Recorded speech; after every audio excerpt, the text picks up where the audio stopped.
శ్రీమతే నమః. ఎందరో వీరులు మన దేశం కోసం ప్రాణాలని అర్పించారు. అందులో ఎందరో స్త్రీమూర్తులు కూడా ఉన్నారు. ఈ రోజు మార్చి 8వ తారీఖు కదా.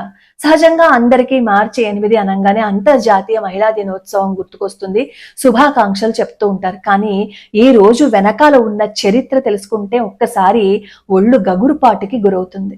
ఎందరో వీరులండి, ఎంతమంది స్త్రీమూర్తులు దేనికి ఆశపడకుండా, ఏ ప్రలోభానికి లొంగకుండా ప్రాణం మీదకి వచ్చింది కదా అని అప్పటి వరకు ఒక మాట మాట్లాడి తర్వాత మాట తిప్పలేదు, మడిమ తిప్పలేదు, తూచి అనలేదు.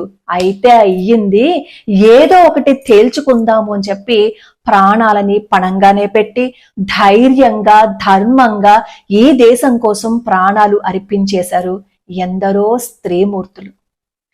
బహుశా మీ అందరికీ ఇది తెలిసే ఉంటుంది. హాథీ రాణి అని రాజా రతన్ సింగ్ గారి భార్య. రాజా రతన్ సింగ్ కి వివాహమైన కొద్ది రోజులకే యుద్ధం వస్తుందన్నమాట. యుద్ధానికి వెళ్ళిపోతారు. వెళ్ళలేక వెళ్తారనమాట.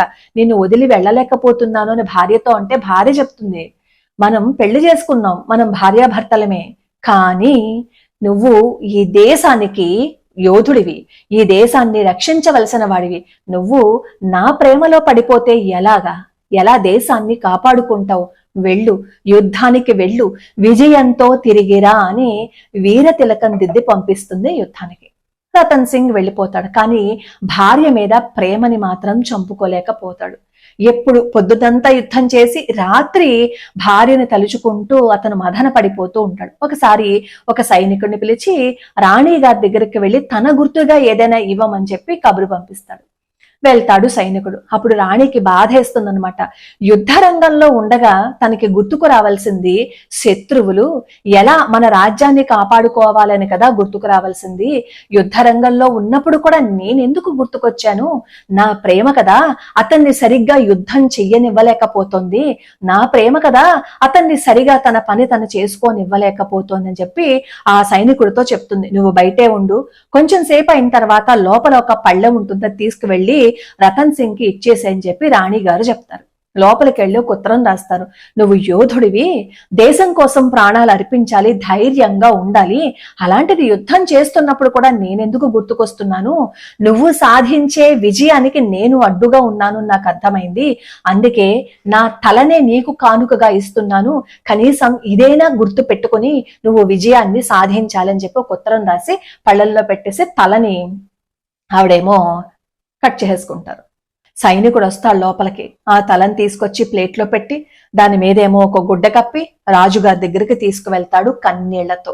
అసలు విషయాన్ని చెప్పడు, కన్నీళ్లతో బాధపడుతూ ఉంటాడు. రాజుగారు ఆ సైనికుడి దగ్గరికి వెళ్ళి ఒక్కసారి దాని మీదకి తీస్తే తన భార్య తల ఉంటుంది, తన భార్య రాసిన ఉత్తరం కనిపిస్తుంది. కన్నీళ్లతో ఏడుస్తాడు.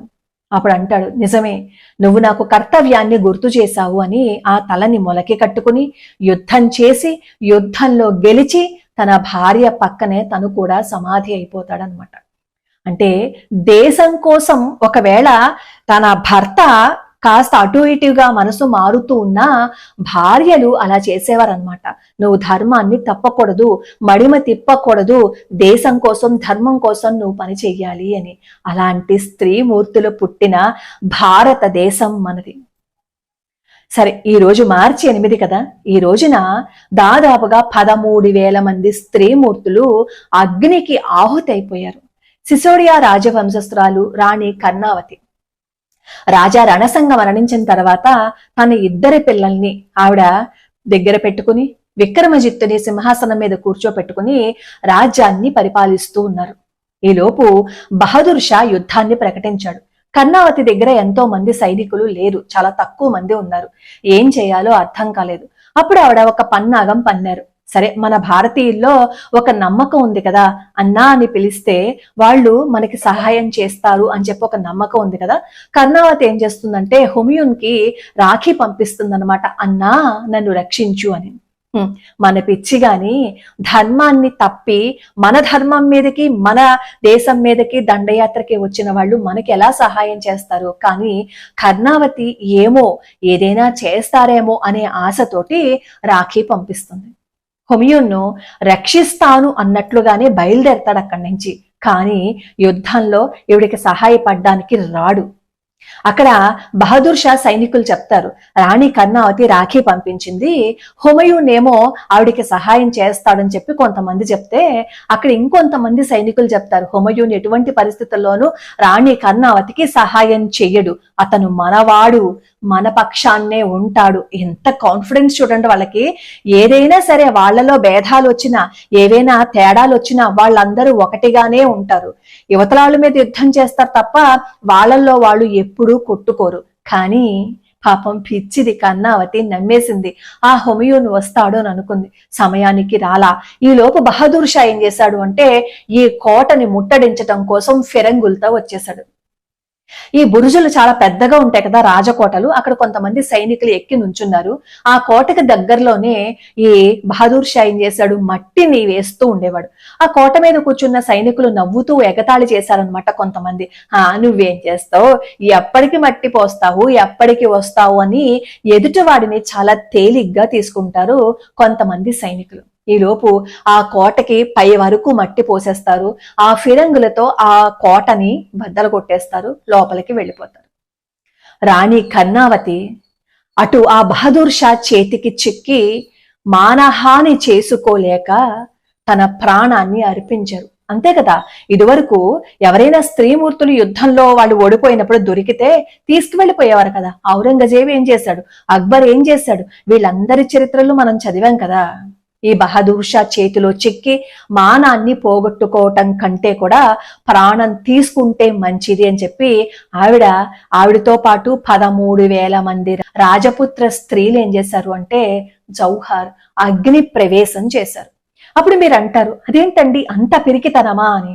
ఒక్కటి గుర్తుపెట్టుకోండి, ఆవిడ రాజు చనిపోయిన తర్వాత సమర్థవంతంగా రాజ్యాన్ని పరిపాలించి తన రాజ్యాన్ని కాపాడుకోవటం కోసం ఎదుటివాడు శత్రువు అని తెలిసినా కూడా రాజ్యాన్ని కాపాడుకోవటం కోసం ఒక మెట్టు కిందకి దిగి సహాయం చేస్తాడేమో అని అడిగారు. అంతే తప్ప ప్రలోభాలకి లొంగిపోలేదు. ఎంతమంది భయపెట్టినా, ఎంతమంది ఆవిడికి లంచాన్ని చూపించినా లొంగిపోయి పర్వాలేదు పర్వాలేదు అని చెప్పి రాజ్యాన్ని తాకట్టు పెట్టలేదు. మాటని ఆవిడ నిలబెట్టుకున్నారు. తన స్త్రీలని కాపాడుకుంటాను, లేదు అంటే అందరితో పాటు ప్రాణత్యాగం చేస్తానని ఇచ్చిన మాటని ఆవిడ నిలబెట్టుకునే ప్రాణత్యాగం చేసేశారు. ధర్మానికి నిలబడి మాట తప్పకుండా, మడిమి తిప్పకుండా తన ప్రాణం మీదకు వచ్చింది కదా అని మాటని తాకట్టు పెట్టేలేదు, ఆత్మ గౌరవాన్ని తాకట్టు పెట్టేలేదు. ఈ హిందూ ధర్మానికి, హిందూ దేశానికి ద్రోహం చేసే ఏ పని చేయలేదు. అంటే ఆవిడ చేసిన త్యాగం ఏంటో ఒక్కసారి గుర్తు చేసుకోండి. ఆ పరిస్థితుల్లో కూడా ఆవిడ ఏం చేశారో తెలుసా, ఉదయ్ సింగ్ ని వేరే దేశం పంపించేస్తారనమాట. అక్కడ ఉదయ్ సింగ్ పెరిగారు. ఆ ఉదయ్ సింగ్ అక్కడికి పంపించేయటం వల్లే మనకి మహారాణా మళ్ళీ వచ్చాడు, ఈ దేశాన్ని పరిపాలించారు. ఎంతమంది స్త్రీమూర్తులండి, ఎంత ధైర్యంగా పోరాడారో. అప్పుడు కూడా అయ్యో ఈ హుమయూన్ మాట తప్పాడు అని చెప్పి సంకుచిత స్వభావంతో నిందించలా, తిట్టలేదు, వ్యక్తిగత దూషణ చెయ్యలేదు. తాడో పేడో తేల్చుకుందాం అని అనుకున్నారు. అది కుదరకపోతే తన ప్రాణాలని అర్పించుకున్నారు. అది మన స్త్రీమూర్తుల యొక్క త్యాగం. అది సరిగ్గా ఇదే రోజు మార్చి 8వ తారీఖున జరిగింది. కత్తి పట్టిన ఆ చెయ్యి రాఖీ కట్టడానికి కూడా ముందుకు వెళ్ళింది, ధర్మాన్ని రక్షించటం కోసం. అది సులువు కాదు, ఇంకా మన వల్ల కాదు అని తెలుసుకున్నప్పుడు ఆ మహారాణి అగ్నిని ముద్దాడిందనమాట. ధైర్యం అంటే ఇతరులని కించపరచటం కాదు, తన స్వార్థం కోసం ఎవరిని వ్యక్తిత్వ దూషణ చెయ్యలేదు. అది భారతీయ మహిళ అంటే.